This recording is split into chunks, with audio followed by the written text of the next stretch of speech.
ತಾಲೂಕಿನ ದರ್ಗಾಜೋಗಹಳ್ಳಿ ಗ್ರಾಮ ಪಂಚಾಯಿತಿ ವ್ಯಾಪ್ತಿಯಲ್ಲಿ ಕಳೆದ ಹಲವಾರು ವರ್ಷಗಳಿಂದ ದಾನಿಗಳ ಸಹಕಾರದೊಂದಿಗೆ ನಡೆಯುತ್ತಿರುವ ನಿರಂತರ ಅನ್ನದಾಸೋಹ ಕಾರ್ಯಕ್ರಮವು 2300ನೇ ದಿನವನ್ನು ಪೂರೈಸಿದ ಅಂಗವಾಗಿ ವಿಶೇಷ ಕಾರ್ಯಕ್ರಮ ಆಯೋಜನೆ ಮಾಡಲಾಗಿತ್ತು.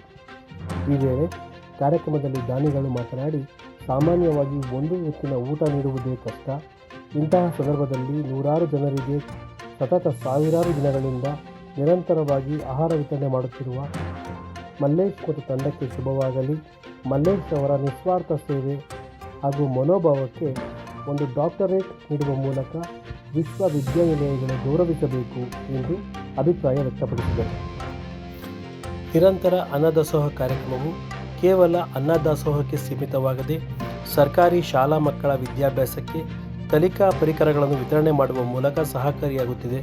ಅಲ್ಲದೆ ಅವಕಾಶ ಬಯಸುವ ಹಲವಾರು ಕಲಾವಿದರಿಗೆ ಉತ್ತಮ ವೇದಿಕೆ ಕಲ್ಪಿಸಿಕೊಡುವ ಮೂಲಕ ಸಾಂಸ್ಕೃತಿಕ ನೆಲೆಯನ್ನು ಗಟ್ಟಿಪಡಿಸುತ್ತಿದೆ ಎಂದರು.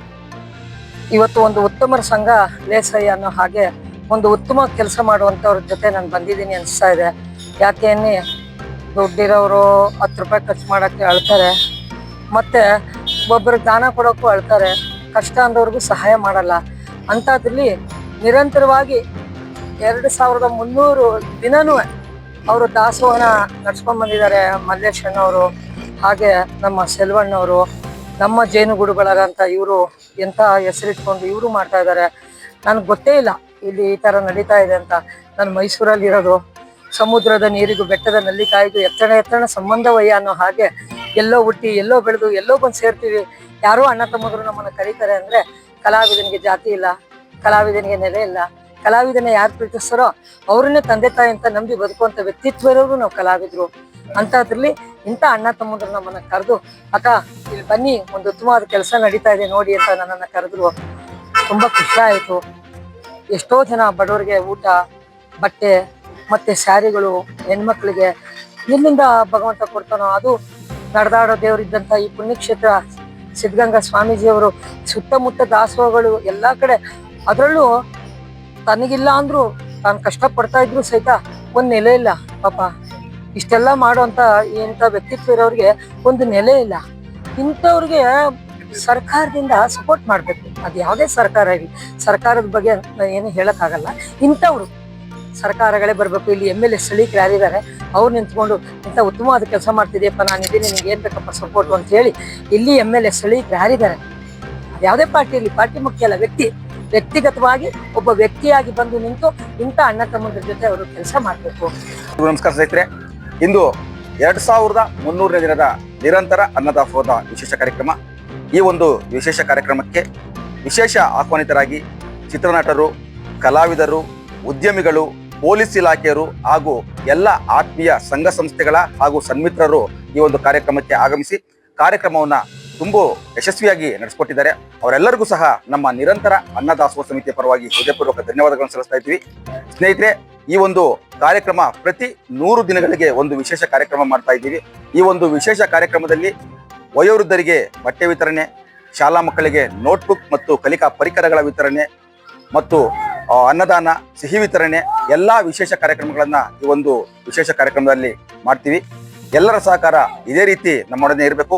ಈ ಕಾರ್ಯಕ್ರಮಕ್ಕೆ ಯಾರು ನಮ್ಮ ನಿರಂತರ ಅನ್ನದಾಸೋಹ ಸಮಿತಿ ಪರವಾಗಿ ಅವರ ಜೊತೆಗೆ ನಿರಂತರವಾಗಿ ಈ ಒಂದು ಕಾರ್ಯಕ್ರಮಕ್ಕೆ ಸಹಾಯಹಸ್ತ ನೀಡಿದಾರೋ ಆ ಎಲ್ಲ ದಾನಿ ದೇವರುಗಳಿಗೆ ನಮ್ಮ ನಿರಂತರ ಅನ್ನದಾಸೋಹ ಸಮಿತಿಯ 2300ನೇ ದಿನದ ವಿಶೇಷ ಕಾರ್ಯಕ್ರಮದ ವಿಶೇಷ ಅಭಿನಂದನೆಗಳನ್ನು ಸಲ್ಲಿಸ್ತಾ ಇದ್ದೀನಿ. ಅವರೆಲ್ಲರೂ ಹೀಗೆ ಸಮಾಜಮುಖಿಯಾಗಿ ನಮ್ಮ ಒಂದು ಕಾರ್ಯಕ್ರಮಕ್ಕೆ ತೊಡಗಿಸ್ಕೊಂಡು ನಮ್ಮ ಒಂದು ಕಾರ್ಯಕ್ರಮಕ್ಕೆ ಇನ್ನೂ ಹೆಚ್ಚಿನ ಸಹಾಯ ನೀಡಬೇಕು ಅಂತ ಎಲ್ಲ ದಾನಿ ದೇವರುಗಳಲ್ಲಿ ಬೇಡ್ಕೊಳ್ತಾ ಈ ಒಂದು ಕಾರ್ಯಕ್ರಮಕ್ಕೆ ಸಹಕಾರ ನೀಡಿರ್ತಕ್ಕಂಥ, ಪ್ರತ್ಯಕ್ಷವಾಗಿ ಹಾಗೂ ಪರೋಕ್ಷವಾಗಿ ಸಹಕಾರ ನೀಡಿರ್ತಕ್ಕಂಥ ಎಲ್ಲ ದಾನಿ ದೇವರುಗಳಿಗೆ ಹೃದಯಪೂರ್ವಕ ಧನ್ಯವಾದಗಳು.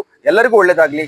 ನಮಸ್ಕಾರ. ಮಲೇಶಣ್ಣ ಮತ್ತು ತಂಡ ಆ ಪರಿಶ್ರಮ ನಾನಂತೂ ಯಾವತ್ತೂ ಎಣಿಸ್ಲಿಕ್ಕೆ ಸಾಧ್ಯ ಇಲ್ಲ. ಒಂದೊತ್ತಿನ ಊಟಕ್ಕೋಸ್ಕರ ಬೇರೆಯವರ ಮನೆ ಮುಂದೆ ಭಿಕ್ಷೆ ಬೇಡಿ ಇನ್ನೊಬ್ಬರ ಹೊಟ್ಟೆಗೆ ಊಟವನ್ನು ಹಾಕುವಂಥ ಒಂದು ಕೈಂಕರ್ಯಕ್ಕೆ ನಾವೆಲ್ಲರೂ ಕೂಡ ಅವರಿಗೆ ಸಲಾಮನ್ನು ಹೇಳಲೇಬೇಕಾಗ್ತದೆ. ನಮ್ಮ ಮನೆಗೆ ನಾವಿವತ್ತು ಯೋಚನೆ ಮಾಡ್ತೀವಿ, ಇವತ್ತು ಸಂಜೆ ನನ್ನ ಮಕ್ಕಳಿಗೆ, ನನ್ನ ಹೆಂಡತಿಗೆ ನಾವು ಯಾವ ರೀತಿ ನಾವು ಸಂಪಾದನೆ ಮಾಡಿ ಅವ್ರಿಗೆ ಊಟವನ್ನು ವ್ಯವಸ್ಥೆ ಮಾಡಬೇಕು ಅಂತ ಯೋಚನೆ ಮಾಡುವ ದಿನಗಳಲ್ಲಿ ಇವತ್ತು ಈ ಪುಣ್ಯಾತ್ಮ ಮತ್ತು ಅವ್ರ ತಂಡ ಈ ರೀತಿಯ ಒಂದು ಪರಿಶ್ರಮದೊಂದಿಗೆ, ಅವನೇ ಬಡವ, ಮಲೇಶಣ್ಣನೇ ಮೂಲತಃ ಒಂದು ಮಧ್ಯಮ ವರ್ಗನೋ ಅಥವಾ ಬಡತನದ ಕುಟುಂಬದಲ್ಲಿರ್ತಕ್ಕಂಥ ಒಬ್ಬ ವ್ಯಕ್ತಿಯಾಗಿದ್ಕೊಂಡು ಕೂಡ ನೀನು ಹಣವಂತ ಅಂತೂ ಅಲ್ಲ, ಗುಣವಂತ, ಹೃದಯವಂತ, ಇಂತಹ ಒಬ್ಬ ವ್ಯಕ್ತಿ ಮತ್ತು ಇಂತಹ ಒಂದು ವ್ಯಕ್ತಿಯ ಜೊತೆ ಇರ್ತಕ್ಕಂಥ ಅನೇಕ ಜನ ಸಹಚರರಿಗೆ ದೇವರು ಭಗವಂತ ಆಯುರ ಆರೋಗ್ಯ ಐಶ್ವರ್ಯ ಅಂತಸ್ತು ಕೊಡಲಿ ಅಂತಕ್ಕಂಥದ್ದು ನನ್ನ ವೈಯಕ್ತಿಕ ಒಂದು ಮನವಿಯಾಗಿರುತ್ತೆ ಭಗವಂತನಲ್ಲಿ. ಜೊತೆಗೆ ಎಲ್ಲರೂ ಕೂಡ ಹುಟ್ತೀವಿ, ಸಾಯ್ತೀವಿ, ಇರುವವರೆಗೂ ಕೂಡ ಒಂದಿಷ್ಟು ಸಾಧನೆಗಳನ್ನು ಮಾಡಬೇಕು. ಇದು ಒಂದು ರೀತಿಯ ಸಾಧನೆ. ಇಂತಹ ಮಹನೀಯರಿಗೆ ಡಾಕ್ಟರೇಟ್ ಕೊಡೋದ್ರಲ್ಲಿ ಯಾವ ಅಚ್ಚರಿಯ ಇದು ಕೂಡ ಇಲ್ಲ. ಗುರುತಿಸ್ಬೇಕು, ಸಮಾಜದಲ್ಲಿ ಈ ಥರದ ವ್ಯಕ್ತಿಗಳನ್ನು ಗುರುತಿಸ್ಬೇಕು. ಮೂಲತಃ ಒಬ್ಬರು ಕಲಾವಿದರಾಗಿ ತಾಲೂಕಿನ ಕಲಾವಿದರ ಸಂಘದ ಪ್ರಧಾನ ಕಾರ್ಯದರ್ಶಿಗಳು ಕೂಡ ಆಗಿದ್ದು, ಬೇರೆ ಬೇರೆ ಆರ್ಕೆಸ್ಟ್ರಾಗಳಲ್ಲಿ ಬೇರೆ ಬೇರೆ ಕಾರ್ಯಕ್ರಮಗಳಲ್ಲಿ ಬಂದಂಥ ಹಣದಿಂದನೂ ಕೂಡ ಸಾಕಷ್ಟು ಸಹಾಯವನ್ನು ಈ ವ್ಯಕ್ತಿ ಮಾಡ್ತಾರೆ. ಇದ್ರ ಜೊತೆಗೆ ಉಡ್ಕೊಂಡು ಬರೀ ನಾವು ಯಾರೋ ಒಂದು ದಿನದ ಊಟದ ಕೊಟ್ಟರೆ ಸಾಕಾಗಲಿಲ್ಲ, ಅಲ್ಲಿ ಬರುವಂಥ ಸೌಕರ್ಯಗಳಿಂದ, ಅಲ್ಲಿ ಮೂಲಭೂತ ಸೌಕರ್ಯಗಳಿಂದ ಕಾಳಜಿಯನ್ನು ವಹಿಸಿ ಅಲ್ಲಿ ಸುಸಜ್ಜಿತವಾಗಿ ಒಂದು ಸಭಾಭವನ ಕೂಡ ನಿರ್ಮಾಣ ಆಗಿದ್ದಿದೆ. ಯಾವಾಗಿಂದ ಅಂತೇಳಿದ್ರೆ ಕರೋನಾ ಬಂದ ನಂತರದ ಹೋರಾಟದ ಹಿನ್ನೆಲೆಯಲ್ಲಿ ಅಲ್ಲಿ ಇವತ್ತು ಒಂದು ಸುಸಜ್ಜಿತವಾದ ಕಟ್ಟಡ ಕೂಡ ಇದೆ. ಅಲ್ಲಿನ ಜನರಿಗೆ ಅನೇಕ ಉಚಿತ ಆರೋಗ್ಯ ಶಿಬಿರಗಳು, ಮತ್ತು ಮಕ್ಕಳಿಗಾಗಿ ಪಠ್ಯಪುಸ್ತಕಗಳು, ಪೆನ್ಗಳು, ಇನ್ನೊಂದು ಮತ್ತೊಂದು ಎಲ್ಲ ರೀತಿಯ ಸಹಕಾರವನ್ನು ಕೊಡ್ತಾ ಬರ್ತಿರ್ತಕ್ಕಂಥ ಗೌರವಾನ್ವಿತ ಮಲ್ಲೇಶಣ್ಣ ಮತ್ತು ಟೀಮ್ಗೆ ಎಲ್ಲರಿಗೂ ಕೂಡ ಒಳ್ಳೆಯದಾಗಲಿ. ಅನ್ನದಾಸೋಹ ನಿರಂತರವಾಗಿ ನಡೀಲಿ. ಅವರು ಆರಂಭ ಮಾಡಿದ್ದಷ್ಟೇ, ಅವ್ರು ಊಟ ಮಾಡೋದಿಲ್ಲ ಬೆಳಗ್ಗೆ ಹೊತ್ತು. ಅವ್ರಿಗೆ ತಿಂಡಿ ಕೊಡೋ ತನಕನೂ ಇವ್ರು ಊಟ ಮಾಡೋದಿಲ್ಲ. ಅವ್ರಿಗೆ ತಿಂಡಿ ಕೊಟ್ಟ ಆದ್ಮೇಲೆ ಊಟ ಮಾಡೋದು. ಎಷ್ಟೋ ಸರಿ ನಾನು ಅವ್ರಿಗೆ ಹೇಳ್ತೀನಿ, ಊಟ ಮಾಡಿ ಸಾ, ನೀವ್ ಚೆನ್ನಾಗಿರಿ ಫಸ್ಟು, ಆಮೇಲೆ ನಂತರ ಎಲ್ಲರನ್ನೂ ನೋಡ್ಬೋದು. ನೀವೇ ಚೆನ್ನಾಗಿಲ್ಲ ಅಂದ್ರೆ, ಆರೋಗ್ಯ ಕೆಟ್ಟೋಯ್ತು ಅಂದ್ರೆ ಯಾರು ನೋಡ್ತಾರೆ ಅಂತ ಕೇಳಿದ್ರೆ, ಇಲ್ಲ ಮೇಡಮ್ ಅವ್ರು ಫಸ್ಟ್ ಊಟ ಮಾಡ್ಲಿ, ಅವ್ರು ಊಟ ಮಾಡಿ ಆಶೀರ್ವಾದ ಮಾಡಿದ್ರೆ ನಾವು ಊಟ ಮಾಡ್ಬೋದು. ನೀವ್ ಹಿಂಗ್ ಹೇಳ್ತೀರಿ, ಅವ್ರ ಅಮ್ಮನ ಡೆಡ್ ಬಾಡಿ ಇಲ್ಲೇ ಇದ್ರು ಅವರು ಜನಕ್ಕೆ ಊಟ ಹಾಕಿ ಬರ್ತೇನೆ ಅಂತ ಹೇಳಿ ಹೋಗಿದ್ದಾರೆ. ಯಾರ ಕೈಲಾಗುತ್ತೆ ಸಾ? ನಮ್ ಕೈಲಾಗುತ್ತಾ? ನೀವ್ ಮಾಡ್ತೀರಾ? ಯಾರ ಕೈಯಿಂದನೂ ಆಗಲ್ಲ. ಅವ್ರು ಮಲ್ಕೊಂಡು ಸತ್ತಿದ್ದಾರೆ. ತಾಯಿ ಸತ್ತಾಗ ಎಷ್ಟು ಕಷ್ಟ ಆಗುತ್ತೆ, ಎಷ್ಟು ದುಃಖ ಆಗುತ್ತೆ ಗೊತ್ತಲ್ಲ ನಿಮಗೆ. ಆ ದುಃಖ ಮರೆ ಮಾಡಿಸ್ಕೊಂಡು ಅವ್ರಿಗೆ ಹೋಗಿ ಅನ್ನದಾನ ಮಾಡಿ ಬಂದಿದ್ದಾರೆ. ಇಂಥವ್ರು ಎಲ್ಲಿ ಸಿಗ್ತಾರೆ ಸರ್ ನಮಗೆ? ನಾವು ಇಂಥವ್ರಿಗೆ ಹೇಳ್ಬೇಕು, ನೀನು ಎಂಕರೇಜ್ ಕೊಡ್ಬೇಕು.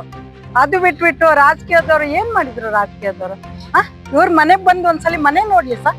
ಹೌದು, ಎಲ್ಲರೂ ಹೇಳ್ತಾರೆ ಅವ್ರು ತೋರಿಕೆಗಾಗಿ ಮಾಡ್ತಾರೆ. ತೋರಿಕೆಗಾಗಿ ನೀವು ಮಾಡ್ತೀರಿ ಸರ್. ಒಂದ್ ದಿವಸ ಮಾಡ್ಬೋದು, ನಾವು ಒಂದ್ ತಿಂಗಳು ಮಾಡ್ಬೋದು. 5 ವರ್ಷದಿಂದ ಯಾರು ಮಾಡ್ತಾರೆ ಸರ್?